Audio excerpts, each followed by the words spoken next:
on se retrouve dans une nouvelle vidéo avec Diorette juste là en train de brouter. Donc ça fait très longtemps que je voulais vous faire une nouvelle vidéo, mais malheureusement, j'ai jamais trouvé le temps.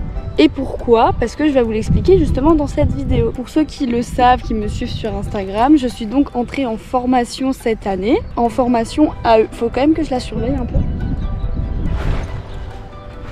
Ça y est, les bêtises commencent déjà. Viens par là. Allez, viens. C'est bon, le poney est récupéré. J'ai récupéré ma longe aussi. Tu pars pas? Donc je vais d'abord vous expliquer en très gros ce que c'est la formation. Et après, je me suis munie de mon téléphone parce que je vous avais mis un sticker il y a très longtemps. Véry, reste là.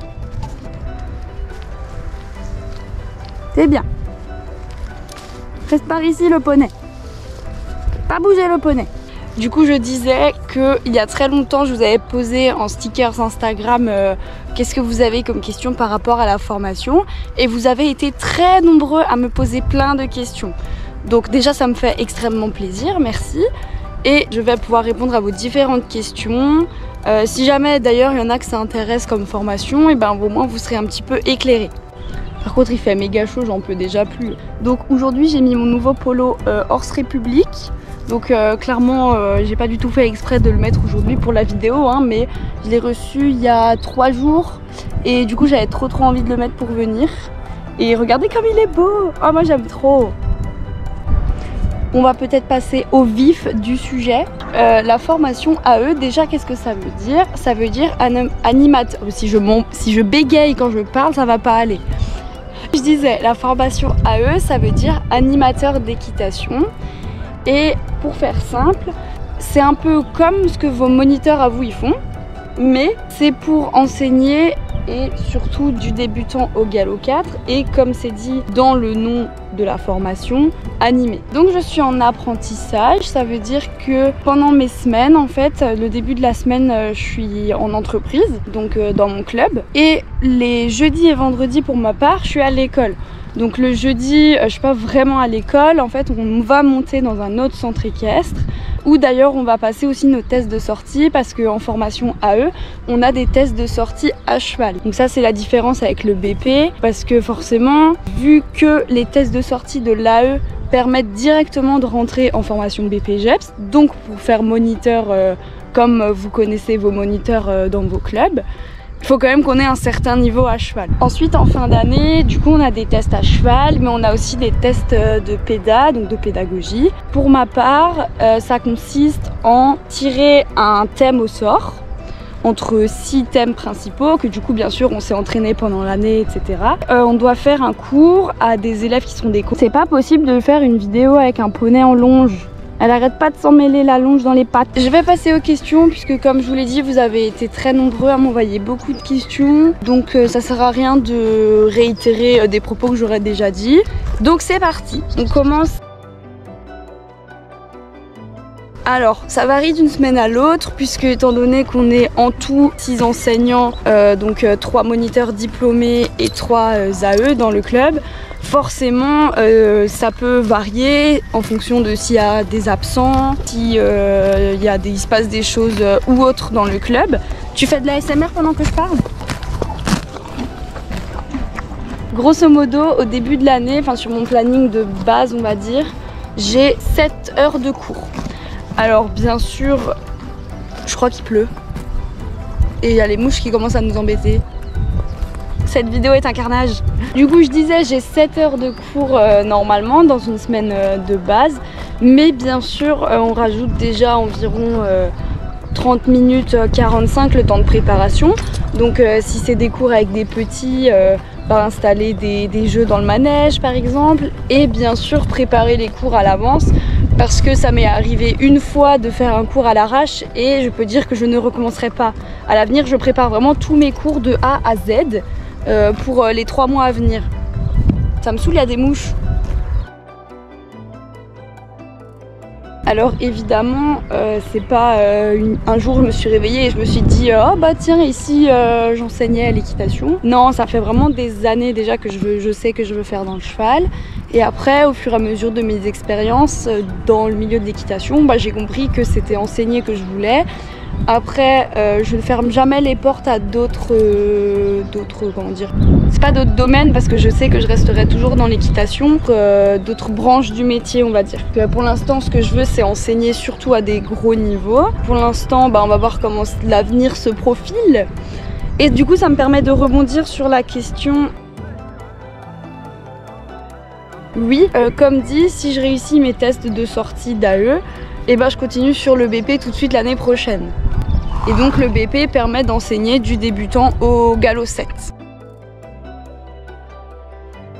Donc les cours théoriques, donc le vendredi quand je suis en cours en classe, vraiment comme quand on va au lycée, tout ça, on est assis dans des cours. Donc moi je suis dans un... Alors c'est pas un lycée, c'est un CFPPA, CFA. Bref, je suis dans un CFA. On est vraiment assis dans des salles de cours. Les cours théoriques, ils portent sur tous les aspects de l'enseignement de l'équitation. C'est-à-dire qu'au début de l'année, on voyait énormément tout ce qui était sécurité. Donc sécurité pendant les cours, à cheval, à côté du cheval, etc. Ensuite, on a une grosse période sur la péda, parce que forcément, c'est aussi très important, la pédagogie. Et après, on a des cours un peu plus divers. Par exemple, les races de poney, on a vu, sur le transport, les règles pour transporter les équidés. Vu que je vous ai dit qu'on monte aussi le jeudi à cheval, ça nous arrive des fois de nous filmer et du coup le vendredi en cours de décortiquer un petit peu. Par exemple, si on a sauté, on décortique le parcours de saut. Si on déroule notre reprise, pareil, on décortique les éléments de la reprise en disant ce qui allait, ce qui peut être amélioré, etc. Les cours théoriques qui portent sur vraiment tous les aspects de l'équitation et du coup forcément de l'enseignement de l'équitation. Comme je vous l'ai dit, les projets ça change vite, mais pour l'instant mon rêve entre guillemets c'est du coup d'avoir ma propre écurie de saut d'obstacles à plus ou moins haut niveau. Dans l'idéal, voilà, c'est tourner dans les épreuves amateurs, peut-être pro si un jour la vie me le permet, avec bien sûr une petite partie élevage parce que ça a toujours été quelque chose qui m'a fortement attirée, passionnée. Non, on ne doit pas avoir un cheval, pas pour l'AE en tout cas. Personnellement, je trouve que c'est un petit peu mieux, étant donné qu'on a des tests de sortie à cheval. Après, bien sûr, malheureusement, tout le monde n'a pas les moyens, tout le monde n'a pas forcément le temps ou tout simplement l'envie. Ça peut arriver de ne pas avoir envie d'avoir son propre cheval. Mais voilà, perso, moi j'ai Véry, ça fait longtemps que j'avais le projet d'avoir mon propre cheval. Et c'est vrai qu'elle m'a bien aidée en tout cas à accéder au niveau pour rentrer en AE. Et elle m'aide beaucoup, déjà je sors en concours avec elle, donc ça c'est très bien parce que c'est des super expériences de pouvoir sortir en concours. C'est très formateur. Donc oui, puisque du coup je suis en apprentissage et que tous les apprentissages sont rémunérés. Attention, du coup l'apprentissage c'est pas la même chose que les stages, puisque du coup c'est aussi possible de faire la formation en tant que stagiaire. Mais du coup là vous n'êtes pas rémunéré tout simplement parce que, alors il me semble que vous bossez 2 jours par semaine. Alors pour finir sur la dernière question, c'est un petit troll de la part d'Alexis, puisque Alexis m'envoie « Salut, on ne se connaît pas, mais j'aimerais rentrer en formation AE, comment ça se passe ?» Question très intéressante Alexis, mais gros fake, étant donné qu'on se connaît très bien, étant donné que Alexis était donc l'ancien élève moniteur au club. Mais question très intéressante quand même, il faut le galop 6 et il faut avoir 18 ans ou en tout cas 18 ans dans l'année. Il me semble. Et il commence à pleuvoir, c'est parfait. On va se faire rincer, Véry. Je vais vite me mettre à l'abri et après je finis la réponse à la question troll. Et donc il y a des tests d'entrée. Pendant les tests d'entrée, on m'a prêté un poney pour mes 2 épreuves. Donc on a commencé par une épreuve écrite. Donc c'est vraiment un test comme un petit contrôle en fait sur des questions théoriques. On a eu donc des tests à cheval et là, donc je pense que d'un centre de formation à l'autre ça peut changer bien sûr, mais nous on est resté à cheval pendant je dirais à peu près une petite heure. Le temps du coup de détendre, donc nous ils nous ont dit vous faites votre détente, nous on vous observe, donc déjà méga pression. Et Après, ça y est, elle râle. Qu'est-ce qu'il y a? Du bois. Hein. Après, ils nous ont dicté une mini reprise qu'on a dû faire tout de suite. En plus, j'étais la première à passer, donc clairement, ils nous ont dit vous faites ça, ça, ça, ça, ça, ça, ça. Allez, c'est parti. Ok. Et après, on a directement enchaîné sur. Oh, je crois qu'il a arrêté de pleuvoir. Et après, on a enchaîné sur l'épreuve d'obstacles. Donc là, il y avait un mini parcours avec quelques difficultés simples. J'ai répondu à toutes vos questions. Si vous en avez encore ou qu'il y en a qui sont venus pendant la vidéo, n'hésitez pas à me les poser dans les commentaires. J'y répondrai avec grand plaisir. Et Véry m'aidera d'ailleurs. Hein, Véry? Yes! J'adore quand elle me répond, qu'on a des discussions vraiment ultra passionnantes. Et du coup, je vous dis ciao les cavalos!